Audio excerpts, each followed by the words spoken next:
The sun hadn't fully risen over the training compound when the laughter started. It was the kind of sharp, restless laughter that comes from exhaustion mixed with ego. A new class of SEAL candidates had arrived 3 weeks earlier, and already they carried themselves like legends in progress. Sand still clung to their boots from dawn drills, sweat soaked through their shirts, every muscle ached, and yet somehow they still had energy to mock what they didn't understand. She walked onto the training deck without announcement, no convoy, no dramatic entrance, just a single black SUV pulling away quietly as she stepped forward. She wore simple fatigues, sleeves rolled neatly, hair tied back, sunglasses shielding her eyes. No medals, no visible insignia, no introduction. To the rookies, she looked like another administrative officer or maybe a logistics supervisor. Not someone important, just someone in their way. One of the rookies nudged another. "Who's that?" "No idea," someone muttered. "Probably here to observe." Another smirked. "Bet she's about to give us a speech about discipline." They chuckled. The lead instructor, a hardened master chief with 20 years of service etched into his face, noticed her arrival immediately. His posture shifted almost imperceptibly. He didn't rush, he didn't salute, he simply gave a small nod of acknowledgement. That subtle exchange went unnoticed by the rookies. She stepped closer to the edge of the deck, watching the candidates struggle through push-ups in the sand.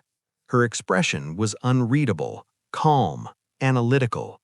One rookie, tall and loud, pushed himself up and glanced sideways at her. "Hey, ma'am," he called casually between reps, sarcasm dripping from his voice. "You here to check our paperwork or something?" A few of the others snorted.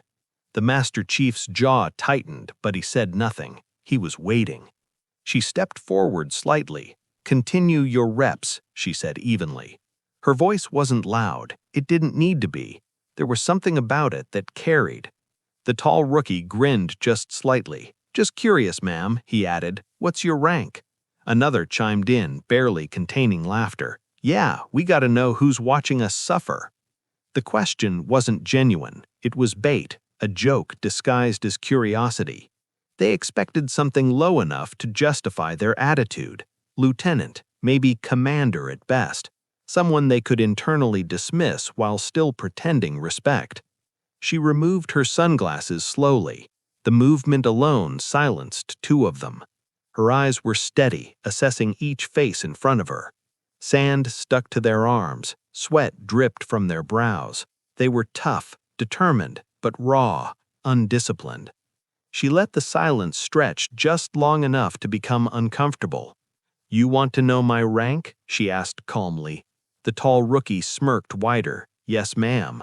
The others leaned subtly closer, sensing a moment. She clasped her hands behind her back. "Admiral." The word landed like a detonation. For a fraction of a second, no one moved. Then it hit them.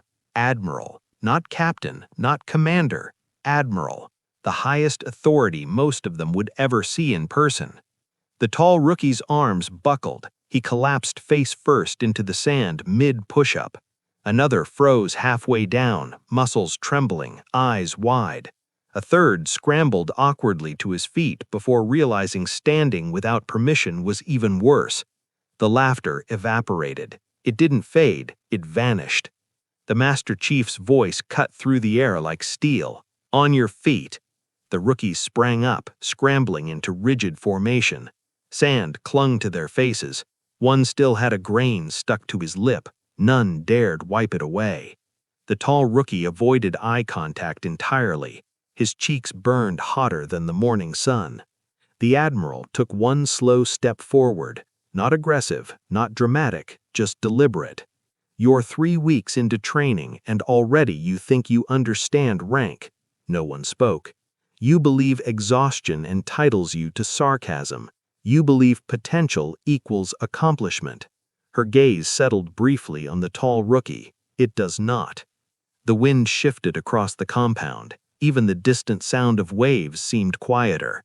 "You asked my rank as a joke, but rank is not a punchline." The tall rookie swallowed hard. His throat felt dried despite the humidity. Do you know how many operations I've overseen? How many names I carry in memory? Silence. You don't, she answered for them, because you haven't earned the right to ask that way.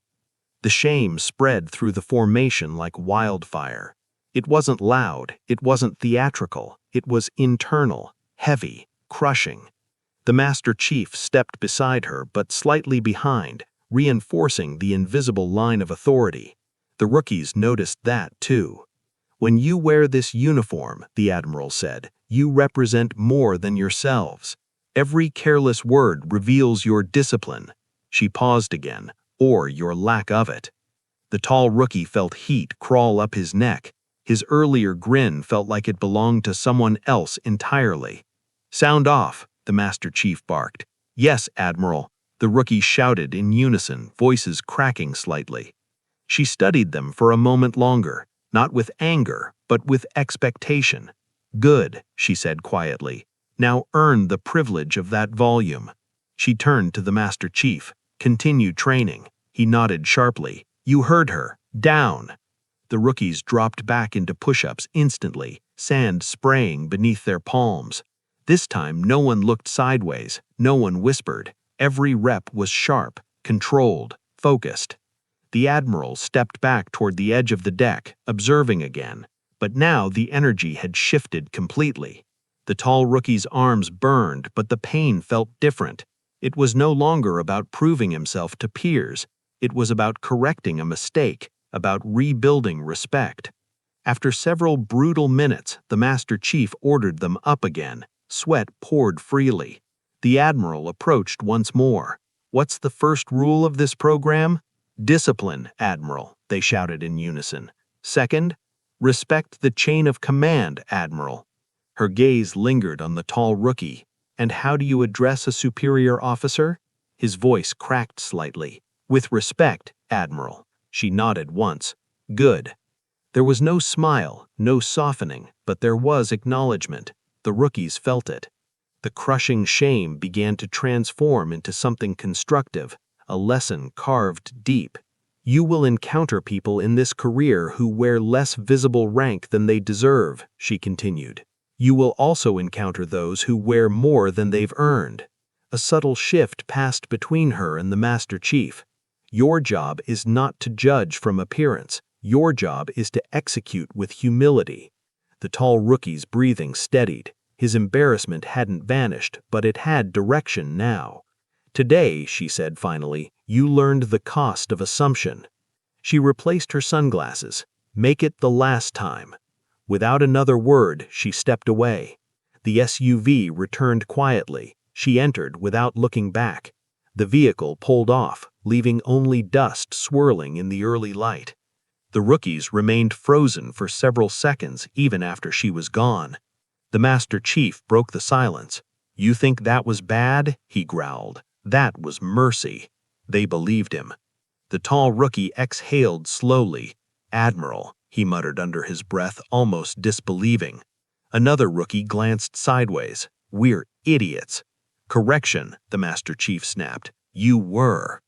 Training resumed with renewed intensity. Every command executed faster, every movement sharper. The earlier arrogance had dissolved completely. In its place stood something stronger, humility. As the day wore on, whispers about the encounter spread through the compound. Other instructors heard. Senior operators nodded knowingly. Not because the rookies had embarrassed themselves, but because they had been corrected early, before it was too late. That evening, as the sun dipped low and the rookies sat exhausted on the barracks floor, the tall one finally spoke. I thought she was admin, he admitted quietly. Doesn't matter what you thought, another replied. She's an admiral. The word carried new weight now, not fear, respect. The tall rookie leaned back against the wall, staring at the ceiling. I'll never forget that. Across the compound, in a quiet office overlooking the water, the Admiral reviewed